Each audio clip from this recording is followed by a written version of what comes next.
Hello friends, સ્વાગત છે તમારું મારા કિચનમાં. મારી રેસીપી પસંદ આવે તો લાઈક કરો, શેર કરો અને સબસ્ક્રાઈબ કરવાનું ના ભૂલતા. આજે બનાવીશું આલુ પરોઠા. આલુ પરોઠા બનાવવા માટે ઘઉંનો રોટલીનો લોટ લીધેલો છે. તેમાં આપણે સ્વાદ પ્રમાણે મીઠું નાખીશું.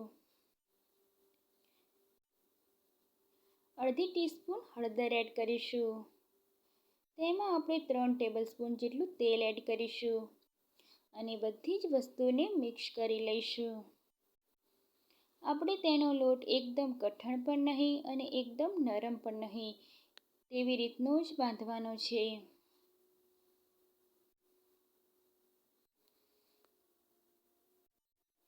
હવે તેમાં આપણે પાણી ઉમેરીશું. અહીંયા મેં 1 કપ જેટલું પાણી ઉમેર્યું છે.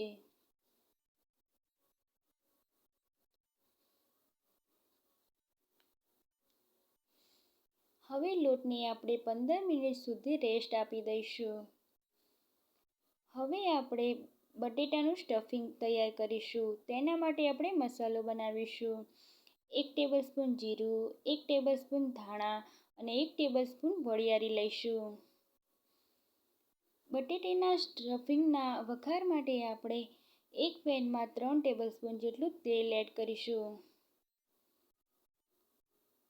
તેલ ગરમ થયા બાદ તેમાં 1 ટેબલસ્પૂન જીરું નાખીશું. ચપટી હિંગ નાખીશું. મરચાં અને લસણની પેસ્ટ ઉમેરીશું અને તેને સાતળી લઈશું.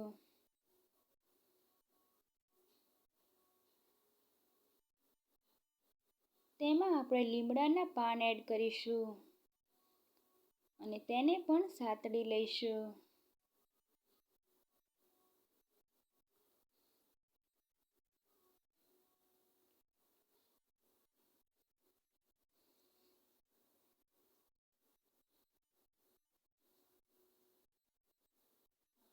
હવે આપણે તેમાં આદુની પેસ્ટ ઉમેરી દઈશું. તેને પણ આપણે 1 મિનિટ જેટલું સાતળી લઈશું. જો તમે આદુ કે લસણ ન ખાતા હોય તો તમે તેને સ્કીપ પણ કરી શકો છો. હવે આપણે તૈયાર કરેલો મસાલો એડ કરી દઈશું. 1 ટેબલસ્પૂન તલ નાખીશું અને બધી જ વસ્તુને મિક્સ કરી લઈશું અને તેને પણ સાતળી લઈશું.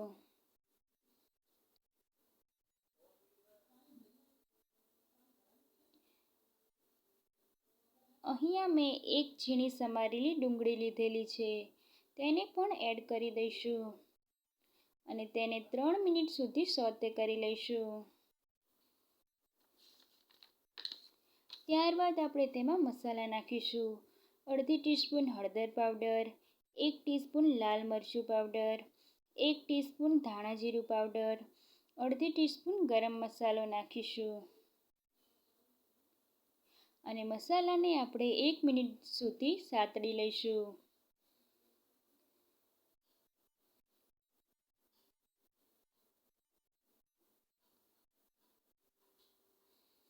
હવે આપણા મસાલા સતળાઈ ગયા છે.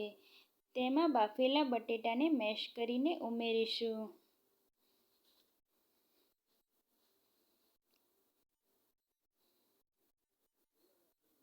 તેમાં હવે 1 ટેબલસ્પૂન જેટલો લીંબુનો રસ ઉમેરીશું. 2 ટેબલસ્પૂન ખાંડ ઉમેરીશું. ખાંડ તમે સ્કીપ પણ કરી શકો છો અને બધી જ વસ્તુને મિક્સ કરી લઈશું. ત્યારબાદ થોડી કોથમીર ઉમેરીશું. હવે આપણે આલુ પરોઠા બનાવી લઈશું. 2 રોટલીને વણી લઈશું. 1 રોટલીમાં આપણે મસાલો એડ કરીશું અને તેને ચમચીની મદદથી પાથરી લઈશું.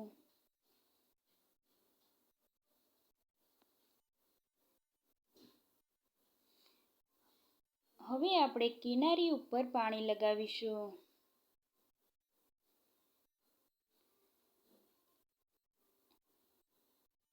અને બીજી રોટલીને તેની ઉપર ઢાંકી દઈશું અને તેને હાથની મદદથી દબાવી લઈશું.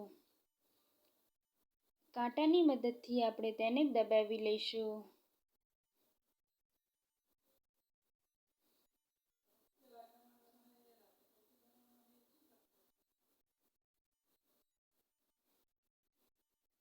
હવે આપણે આલુ પરોઠાને વણી લઈશું.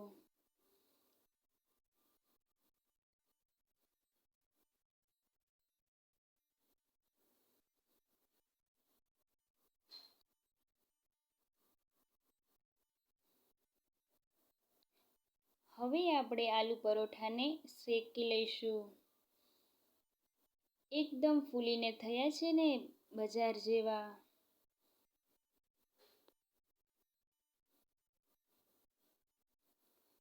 તો હવે ઘરે પણ આલુ પરોઠા બનાવવા એકદમ ઇઝી છે. તો તમે આ રેસીપી જરૂરથી ટ્રાય કરજો અને તમારા ફીડબેક મારી સાથે શેર કરજો. તો ફરી મળીએ નવી રેસીપી સાથે.